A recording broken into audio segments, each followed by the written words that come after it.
Peace, love, and light. Peace, love, and light. I am Picasso Cognizance. This is Resolute Fathers. Make sure you like, subscribe, and tell a friend about Resolute Fathers. Now, according to National Credit Union Administration, it says the Personal Responsibility and Work Opportunity Reconciliation Act of 1996, which is called PORA. So the purpose of this regulatory alert is to bring to your attention the subject legislation that requires all financial institutions to comply with state enforced child support enforcement programs. Public Law 104-193, the Personal Responsibility and Work Opportunity Reconciliation Act of 1996, PORA, also known as the Welfare Reform Act, was signed into law on August 22nd, 1996. Its primary goal is to move families off public assistance by helping them become self-sufficient. To this end, PORA provides a much strengthened child support enforcement program. One provision of PORA requires all states to enter into agreements with financial institutions conducting business within their state for the purpose of conducting a quarterly data match. Now, you see that? Conducting business. If you always hear me say that child support is a federal funding program and it's big business, they can care less about you or your children. Okay, this data match is intended to identify accounts belonging to parents who are delinquent in their child support obligations. When a match is identified, state child support programs may issue liens on the accounts of that delinquent parent to collect the past due child support. The Federal Office of Child Support Enforcement, working together with state and local child support programs, is responsible for implementing a nationwide child support enforcement strategy. OCSE has developed the Financial Institution Data Match as a tool to support this strategy. Many states are already certified and have functioning data match agreements with their financial institutions, but there remain several states that have not yet implemented their programs. The law requires that each state meet all the Title 4D requirements enacted under the PORA by October 1st, 2000. Okay? What must my credit union do? When your state approaches you to comply with the FIDM, you should understand your obligations under the program and provide the data match information as requested. And for those that don't know what FIDM stands for, that means Financial Institution Data Match. Okay?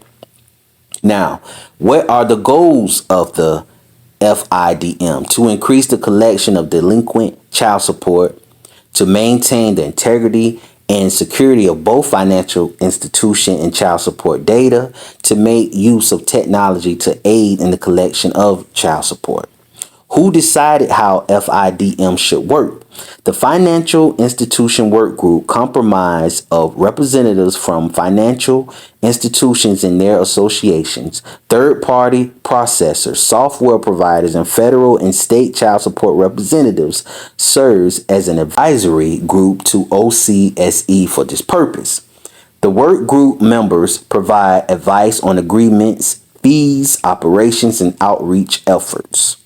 The work group developed uniform data specifications, which are to be used by all states, territories, and financial institutions to conduct the data match.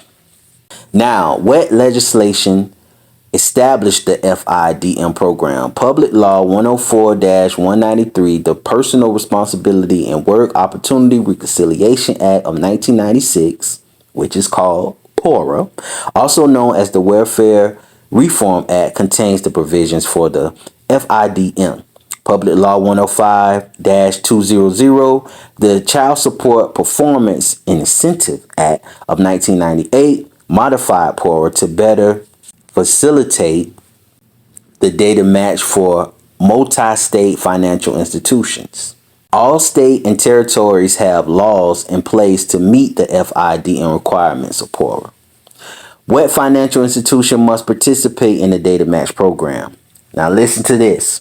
Banks, savings and loans and thrifts, federal and state credit unions, benefit associations, insurance companies, safe deposit companies, money market, mutual funds, and similar institutions. Who enforces the data match program and what penalties for non-compliance may apply?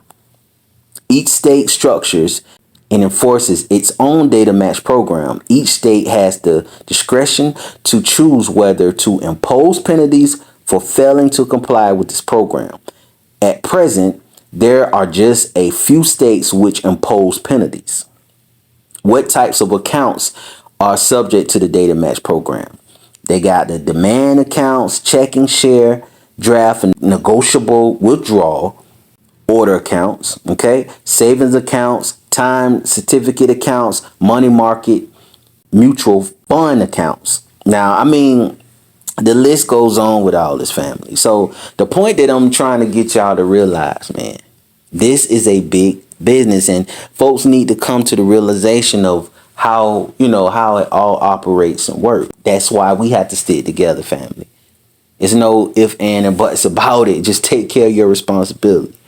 All this language and terms that they're using, the average Joe don't know nothing about this, and this is why they're collecting this money off the ignorance of the people. You know what I'm saying? So make sure you like, subscribe, join Resolute Fathers Patreon if you want more information on how child support get down. You want to write a powerful affidavit, get the modification changed on how much you pay, on your child support case. I mean, the list goes on, man. It's good, vital information. Also, get that book, Who's the Daddy? Get that book. It is on Amazon. Put in the author's name, which is me, Picasso Cognizance. You know what I'm saying? You'll see the book right there waiting for you. Learn something.